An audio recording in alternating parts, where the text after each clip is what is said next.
ఎక్కడికైనా వెకేషన్‌కు వెళ్తే హోటల్ రూమ్స్‌లో ఉంటాం. సంపన్నుల కోసం పెద్ద పెద్ద నగరాల్లో 5 స్టార్ హోటల్స్ ఉంటాయి. వీటిలో లగ్జరీగా గడిపేలా సదుపాయాలు కల్పిస్తారు. 5 స్టార్ హోటల్స్‌లో బస చేయాలంటే ఆస్తులను అమ్ముకోవాల్సి ఉంటుంది. ఇలాంటి హోటల్స్‌ను దూరం నుంచి చూడటం తప్ప సామాన్య జనం బస చెయ్యరు. కానీ ఓ మహిళ ఫస్ట్ టైం 5 స్టార్ హోటల్ వెళ్ళినట్లుంది.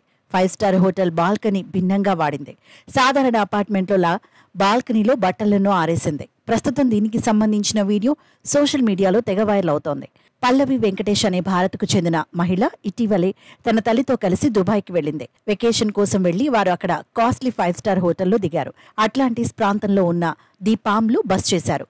అప్పటి వరకు 5 స్టార్ హోటళ్ల గురించి పెద్దగా తెలియని పల్లవి తల్లి బాల్కనీలో బట్టలు ఆరేసేందుకు ప్రయత్నించింది. ఉతికిన బట్టలు ఎండకు ఆరబెట్టుకోవడం, తడిగా ఉన్న జుట్టును ఆరబెట్టుకునేందుకు బాల్కనీలో నిల్చుంది. అయితే తన తల్లి చేసిన పనిని పల్లవి వీడియో తీసి సోషల్ మీడియాలో అప్లోడ్ చేసింది. కాగా పల్లవి తల్లితో పాటు మరొకరు కూడా బాల్కనీలో బట్టలు ఆరవేసినట్లు వీడియో చూస్తే అర్థమవుతోంది. సోషల్ మీడియాలో ఈ దృశ్యాలు వైరల్ అయ్యాయి. 5 స్టార్ వంటి లగ్జరీ హోటళ్లలో బట్టలను ఆరబెట్టేందుకు ప్రత్యేక సౌకర్యం ఉంటుంది.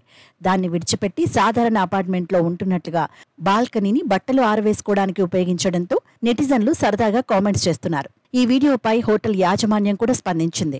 మామ్ డ్యూటీస్ అంటూ కామెంట్ చేసింది. అలాగే తమ హోటల్లో బస చేసినందుకు సంతోషిస్తున్నామని, బసను ఆస్వాదించారని ఆశిస్తున్నట్లు పేర్కొంది. అయితే ప్రతి బాత్రూంలో బట్టలు ఆరబెట్టుకునేందుకు వీలుగా ఏర్పాట్లు చేశామని హోటల్ యాజమాన్యం తెలిపింది.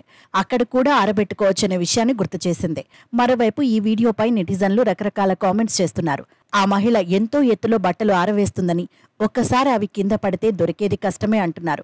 అన్ని డబ్బులను పెట్టి 5 స్టార్ హోటల్లో దిగినప్పుడు సదుపాయాలను వినియోగించుకోవచ్చు కదా అంటున్నారు. ఇంకొందరు మాత్రం నిజంగానే మామ్ డ్యూటీస్ అంటూ కామెంట్స్ పెడుతున్నారు.